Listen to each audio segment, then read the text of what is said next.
Hello all. What we're going to look at here is how we make our decision once we've obtained sample information. So in order to do this, we're going to be looking at the exact same situation we've been dealing with several videos.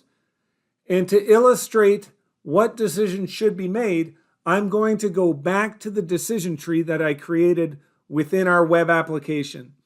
So please, again, if you have not seen how to create that decision tree with the use of that web application, first watch that first sample information video. If you have already learned or have now watched that video, I'm going to go to that decision tree now and show you how I make my decision once all of the sample information has been input into that tree. So let's skip over to the tree. So here we are. And those of us who saw this tree created realize it's much, much larger than it was initially. So we now have added beyond what we had before, beyond our original tree, which is just this little portion down here. That was a portion that we saw that we were exploring getting no market research done. We have now added a much larger branch, which deals with what would happen should we decide to get the market research.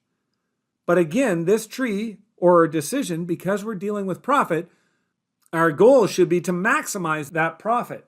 So every time we have a decision, we are always going to choose the road where we are making the most profit, which if we look at the origins of the tree, right at our first decision, we can see that we have this branch highlighted red. At every node where we have a square node, that is a decision that needs to be made. All we're doing is picking from the best option at that point. Well, I've got two options here. The market research option is going to get me approximately $15.9 million. And the no market research option is going to get me $14.2 million. So that is telling me that I should definitely go down the market research route. So that is our initial decision. We are going to get the market research. The market research we've calculated will get us more money than if we don't get the market research.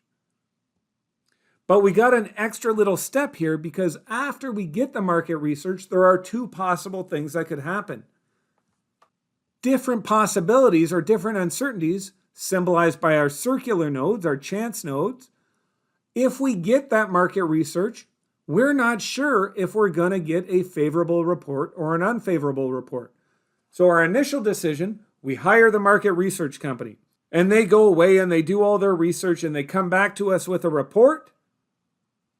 Well, now that we've got the report, we have a decision to make if that report comes back favorably for us or unfavorably.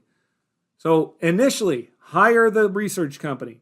They go away for a time, they do their work, they come back. If that report comes back favorably, then we are going to go with D3.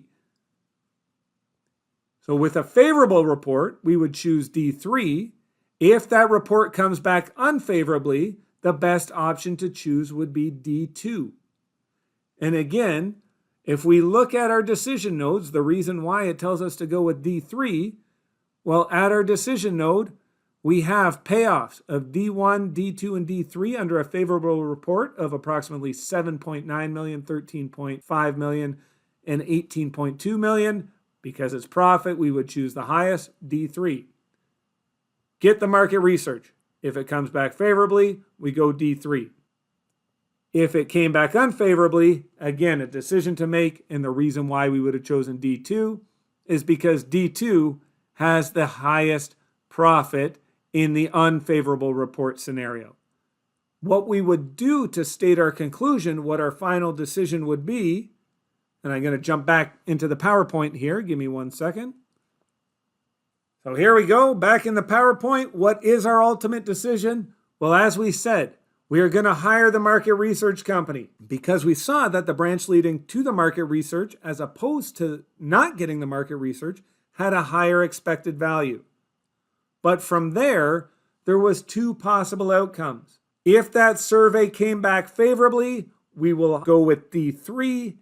If that survey comes back unfavorably, then we would go with D2. So once we decide to go down the marketing research arm, Because there is further uncertainty and further decisions to make after hiring the market research company, we cannot just come to one decision. Our first decision, definitely get the market research. It had a better payoff than not getting it. But from there, it all depends on how that report comes back to us. I hope this helps in figuring out what to do when you have to make a decision, when you have market research or when you have sample information. And as always, please, please, please email me when you have questions. Doing this work for yourself, working through problems on your own is the only way this stuff is going to sink in.